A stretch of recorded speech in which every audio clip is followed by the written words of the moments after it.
Hi, my name is Velvet Curse and welcome to Let's Play Niche Survivors Cove.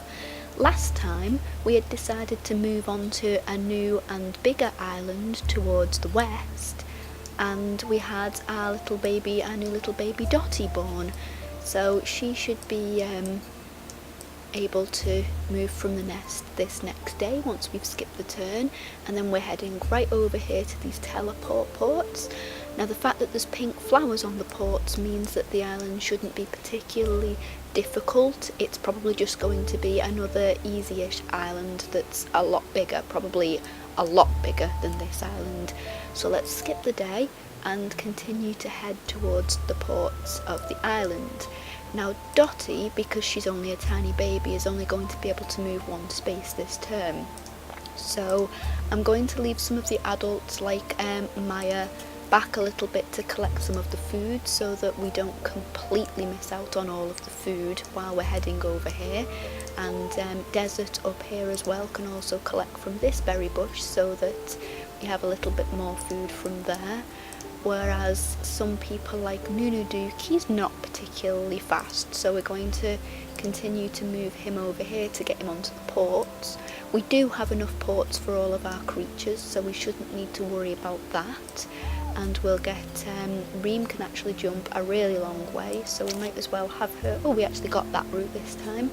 So we got one of the routes to get a little bit more food, and we can have her jump all the way back here. And Adrian can follow on as well and get onto the ports.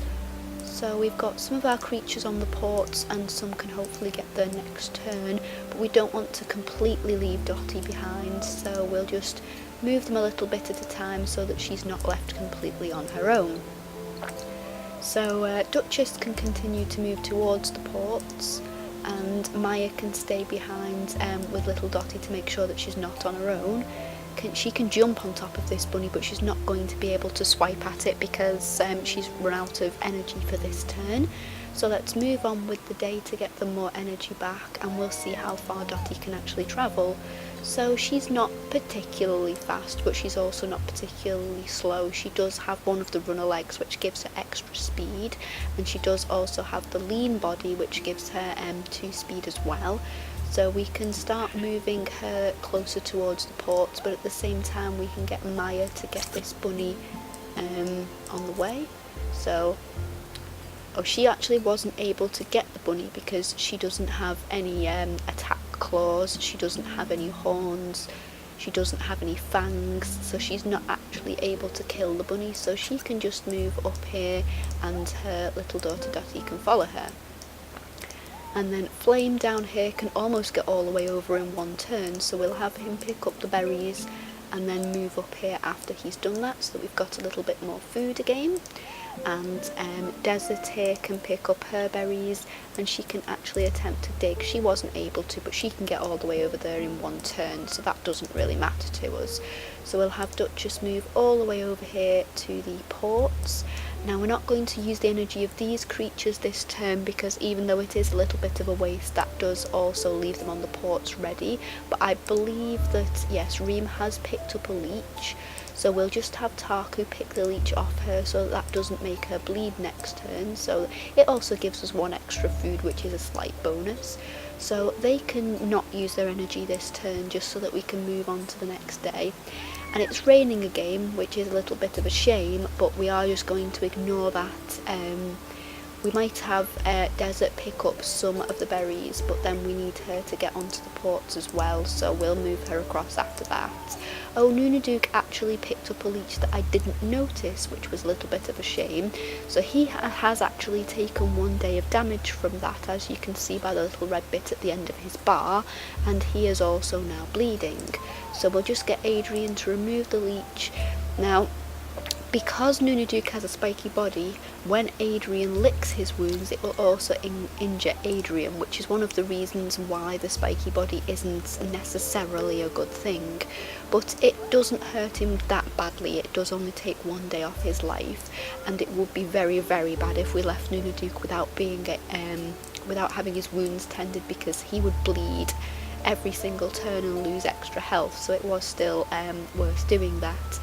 Nunaduke doesn't really have much of a fishing skill, because even though he's got the fishing tail in his recessive genes, because of the spiky body he doesn't have a tail at all. But since he's close enough and we're not going to use his energy on anything else, we might as well try and get him to get this Razorania down here, I guess it's called. Oh, he did actually manage, which is quite surprising, but usually they wouldn't be able to get those because they're actually quite hard to fish up. So we will now move Maya over here onto the ports, and Dottie is our last little one. She just can't make it to the ports this turn, so we'll just leave her sat there and we can skip the day and move her on the next turn, and then we can move all of our creatures to the next island. So Dottie can hop all the way up here, and she can actually be the one to do the honours to take us to the next island.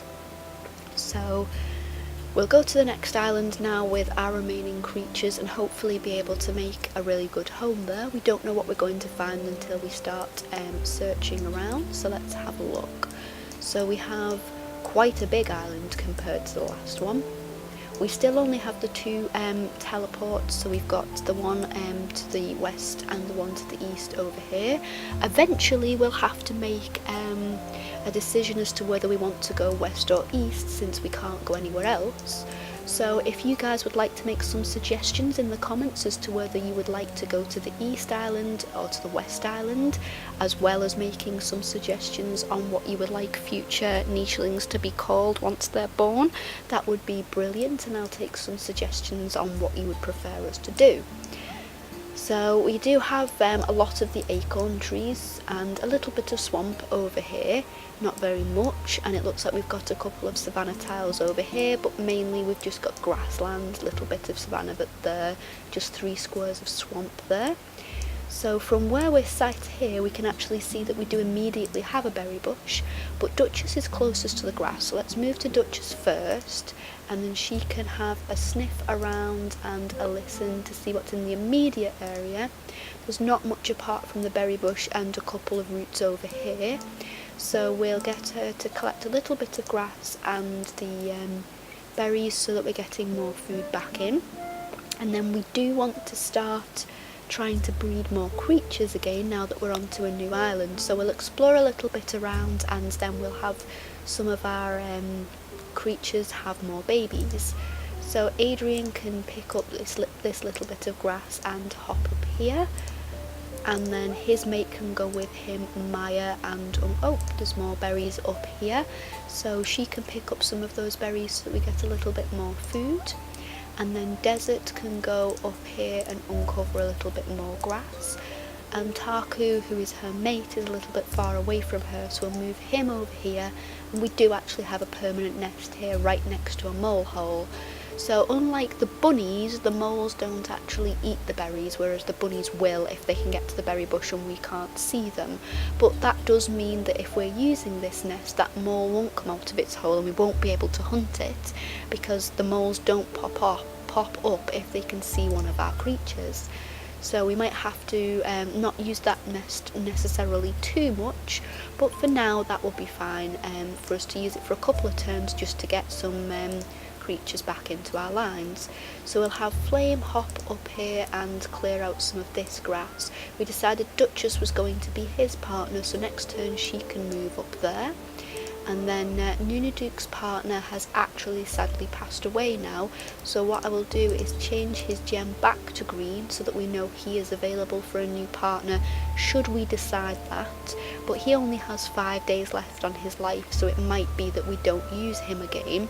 But then again, he does have the home island immunity gene, and we're not very likely to find another creature with that unless we find Adam's true family, so it might be a good idea for him to have one more baby before he passes, but we will see what happens a little bit later on with him. And then Dottie is still quite young, but she is actually one of our fastest creatures, so she might be the one to do a little bit more exploring, so I'll move her up here for now so that none of them are directly on the shore and we won't pick up any more of those leeches and possibly have another creature harmed by them. So we'll skip the day, and Dottie has actually grown up now. So We might have to get her to do a little bit of exploring and see if she can actually find a new mate of her own, because that would be good if she could, especially since she's a young creature, so we're not really rushed into getting her to have babies immediately.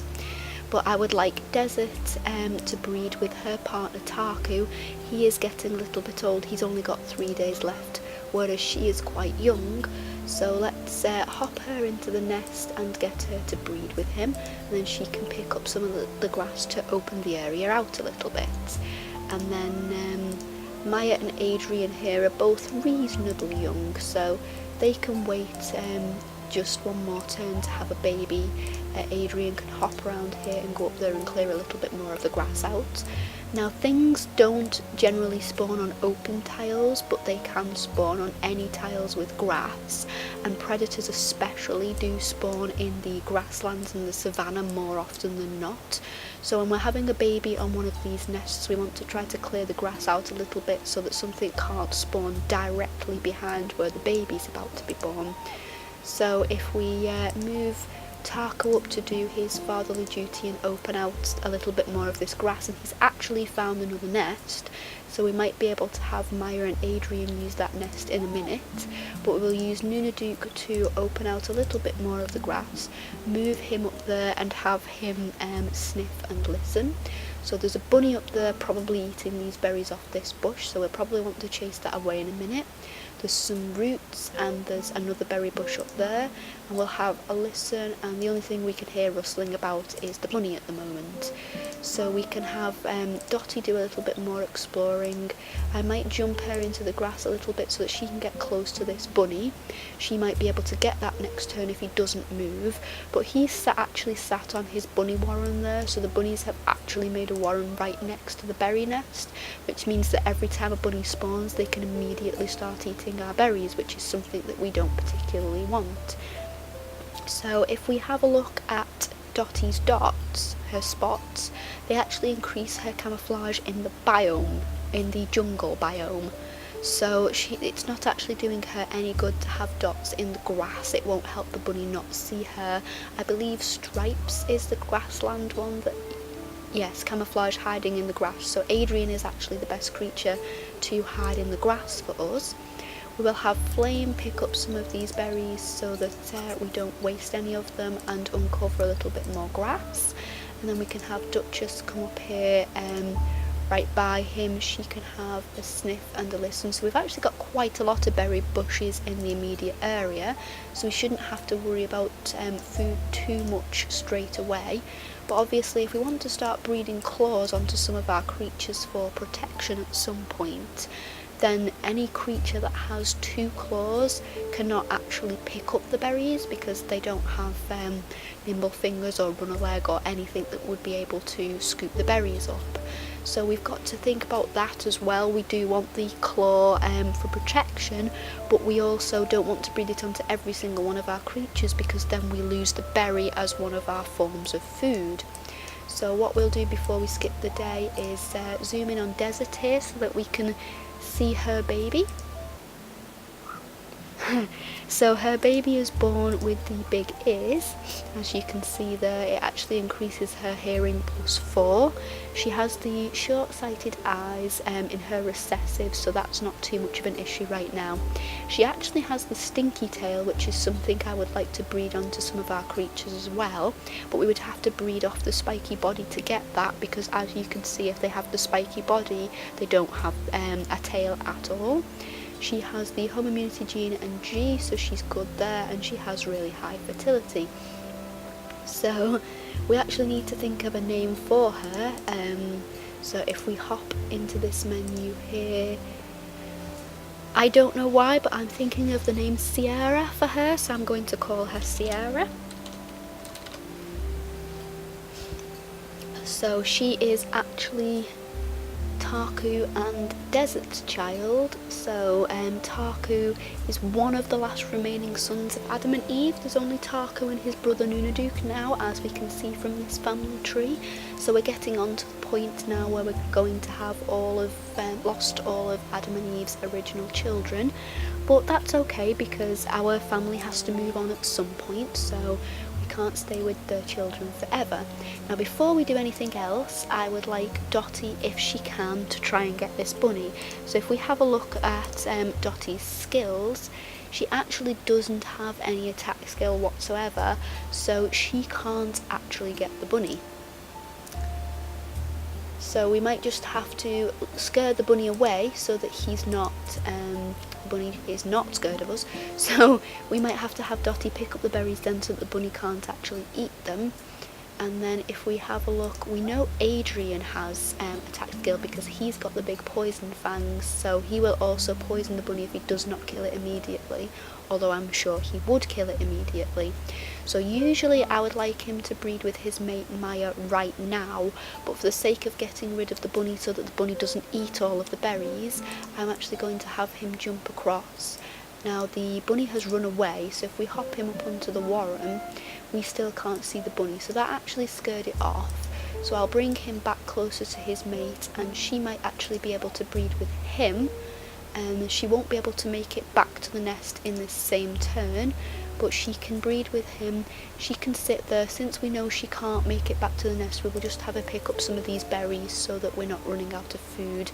We're actually quite a good place for the food situation. We've got 164 at the moment, but you never know what's going to happen, so I always like to try and keep a huge stock of food just in case something awful happens that we're not expecting in the future.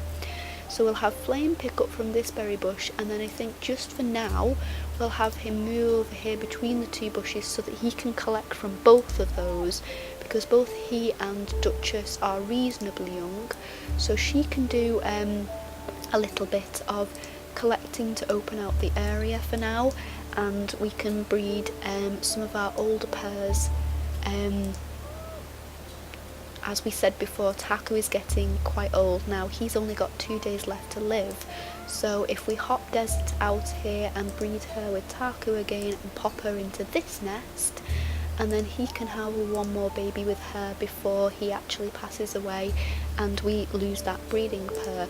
So if we just want to check her mutation menu. No, I didn't think I'd actually put any genes into her mutation menu, so she's actually pretty good as far as most of her genes go. We don't really have to worry about anything that she has, so in that case we can actually have a look at something we would like to breed onto the babies instead. So if you guys have any opinions, would you like to see red fur perhaps? Would you like to see a special type of marking? Would you like to see stripes or dots or the mask? If you let me know if there's anything specific that you'd like to see on the creatures, we can start trying to breed those just for cosmetics at the moment. But for right now, I think what I might do is try and get a different fur colour, because quite a lot of our furs are the yellows and the browns. So just for the sake of it, we'll pop black fur into her mutation menu and see what happens there, and we'll pop the violet eyes in as well, because that might make quite a difference to the look of some of the creatures. And then Taku probably won't have another baby, and we did have his menu full already anyway, so he wasn't such a big issue. And then we'll have his brother Nunuduke can do a little bit of exploring. Oh, he scared them all, but that doesn't really matter. A little bit of exploring around the nest to open it out, just to keep the new baby safe once it arrives.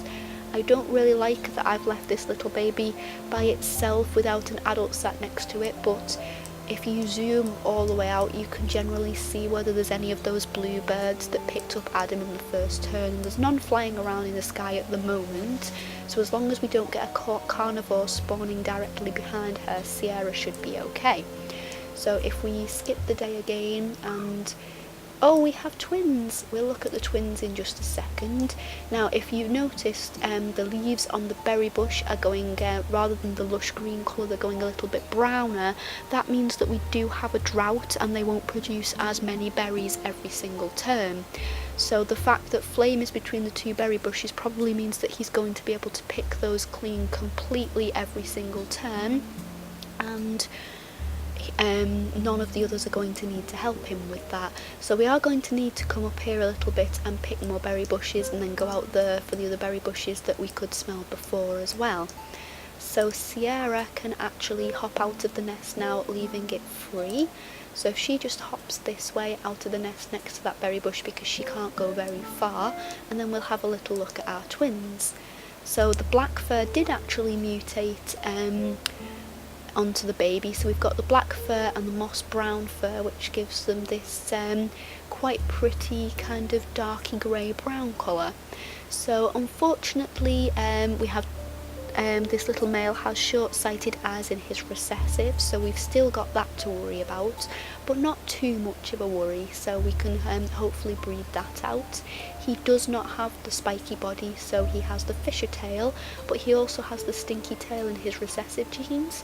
So when we get him a mate, we might try and get him a female who also carries the stinky tail and see if we can breed that out a little bit more. So his name is actually Kiro, which I actually quite like, so I think I'm going to leave his name as Kiro. And then let's have a little look at his brother. He kind of looks like a little bat with his big massive ears and his long nose, and his colouring. He also has the moss brown fur and the black fur. So he carries the poison fangs in his recessive. He also unfortunately carries the short eyes. So before I forget, let's pop the normal eyesight into both these brothers' genes. We'll leave the other genes open for something else a bit later on when we decide who their mates are, but I don't want to forget to do that by mistake later on. Now he actually carries webbed hind legs in his recessive genes. That means if he was to breed with a female that had webbed hind legs or webbed hind legs in her recessive, that could come out in their genes.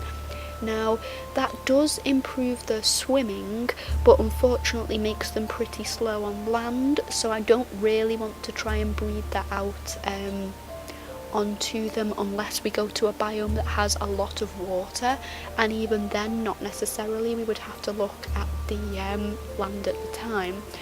So he does actually carry the violet eyes in his inactive genes, even though he has black eyes, so that might come out a little bit later on, but that doesn't really matter. That was just for fun. It doesn't actually make any difference what colour their eyes are. So he carries A and B gene, while I believe his brother carried the G and the home island immunity, so they actually have completely different genes, which is good. So we need a name for him, and I would like to name him something to do with the running theme in his family, which is biomes, landscapes, things like that. His massive ears actually remind me a bit of mountains, so let's call him Mountain.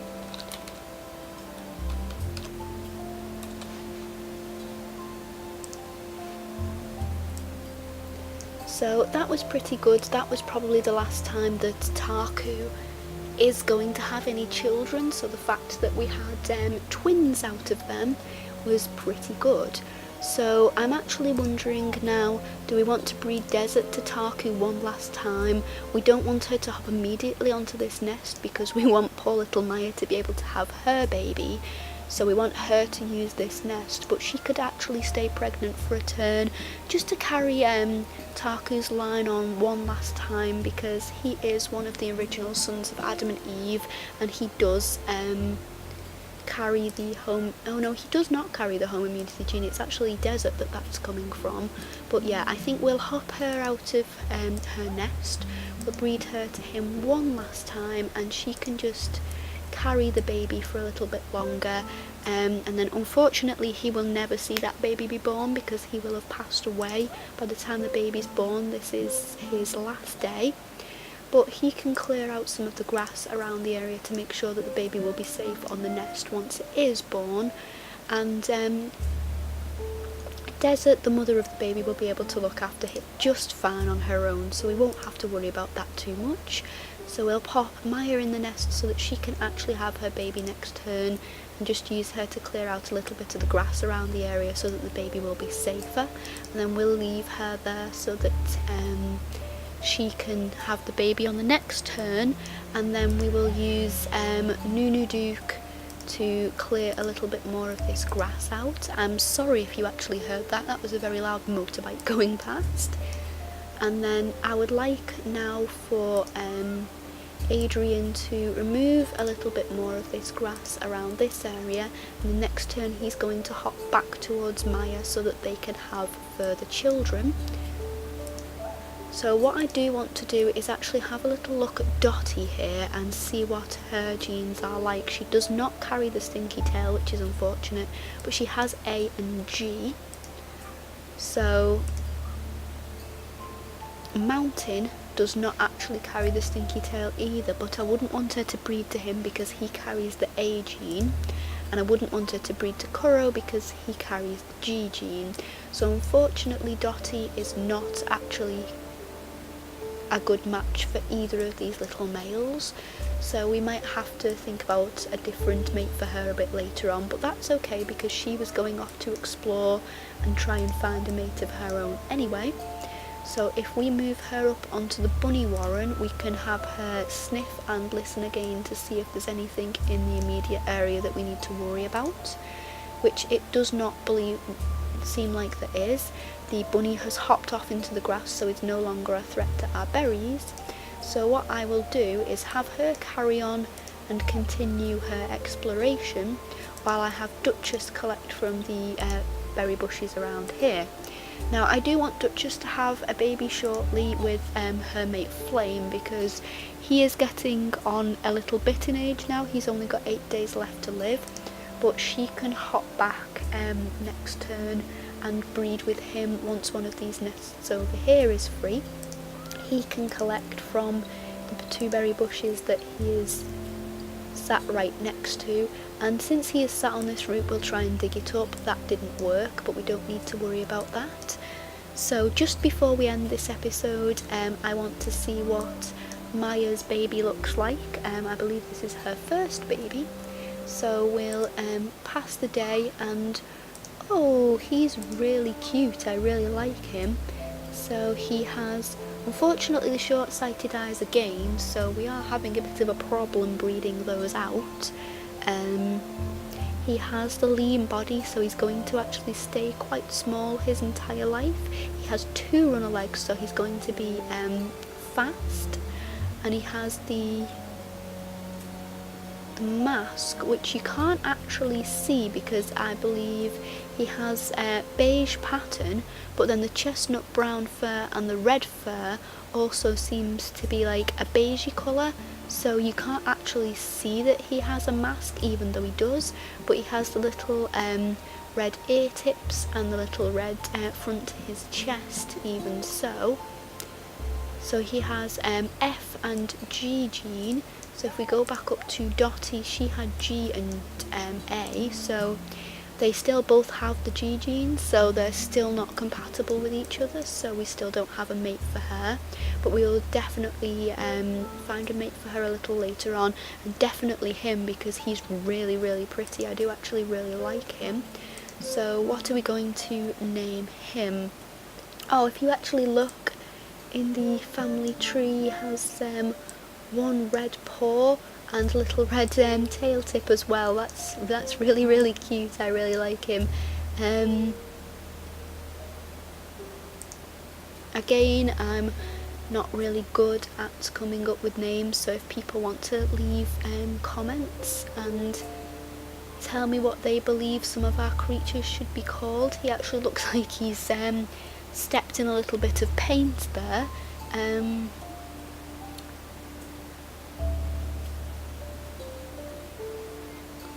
I'm not sure what I really want to call him. I don't know what he really reminds me of.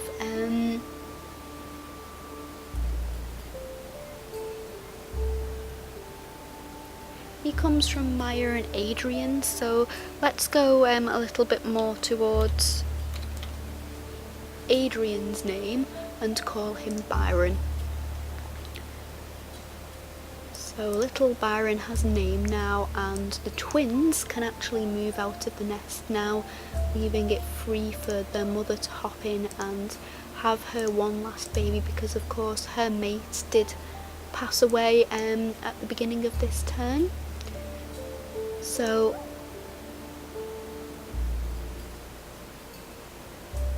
what I think I will do is move her up one, use one of her turns to clear out some grass, and then hop back into the nest, and then she doesn't have any wasted turns.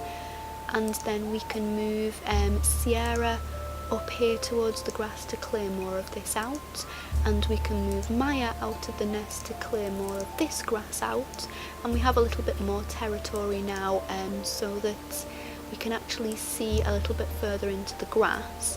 So I still would like Duchess and her mate Flame here to have a baby relatively shortly. So what I will do is pick up some of the berries using Duchess, bring her down here, and then breed her with Flame. And then I just want to check, I have not put any genes into her mutation menu, so she's not one of the ones with one of the bad eyes, so we don't really need to worry about that. She does carry haemophilia in her recessive, so we will need to keep an eye on that, but at the moment she's okay. So there's not really any major issues with her genes. She carries both paws as well. So we do need the claw to come out on some of our creatures shortly, but we still need another 26 more attacks before we can do that. Now that doesn't necessarily have to be on predators, that can be bunnies, moles, fish, anything we hunt really counts towards our attacks. So we unfortunately can't mutate the lovely poison fangs that Adrian carries, because we need to pick up from toxic berry bushes to be able to do that. So we might just do some cosmetic stuff with her again. Maybe we will have the stripes in her mutation menu, and maybe we will have, what else do we want? She already carries the long nose, so that doesn't need to go in her mutation menu, so we'll just try the mask and see what happens. And then her mate Flame, it's not going to matter for this turn because they've already bred, but I want to set up his mutation menu anyway. So he does carry the short-sighted eyes, so we need to fix that with the proper eyes, which we already did. I thought ahead and did that apparently. I forgot I'd done that. So other than that, he doesn't really have any issues with his genes, just like she doesn't. So I think I'll pop the nimble fingers into his traits just to make sure that we don't lose those. We shouldn't, because they each carry one runner leg and one nimble fingers, but just to make sure that in future he does definitely pass those on. We can pick up his berries, and then he doesn't really have a lot that he can actually do in the area apart from that, because the berry bushes have now been picked clean, because they're only growing one berry per turn because of the drought. So what I might actually do is scoot him up here, and then he can pick from that berry bush his next turn, so that we're not actually missing out on any of the berries. Now Nunu Duke, I believe, yes, this is his last turn, so I will just scoot him closer, a bit further down here, and he can clear out some more grass for us on his very last turn. He can stay quite close to where his brother passed away, so that they're quite close to each other, and I believe that he would be happy with that. And then Adrian, we can jump up here to clear out a little bit more of this grass for us. We don't want him to get too far away, so that he can again breed with his mate Maya over here when they get the chance. And we'll have Dottie pick up the berries and clear out some more of the grass so that she can continue exploring next turn. And then I think we'll leave it there for this turn, so that Desert can have her very final baby at the beginning of the next episode. So I hope you enjoyed watching. Please leave a like and comment, and if you want to see more from Survivors Cove, please subscribe to the channel or follow me on Twitter, which is @VelvetCurse, for reminders when new videos are going to be uploaded. Thank you for watching, and farewell for now.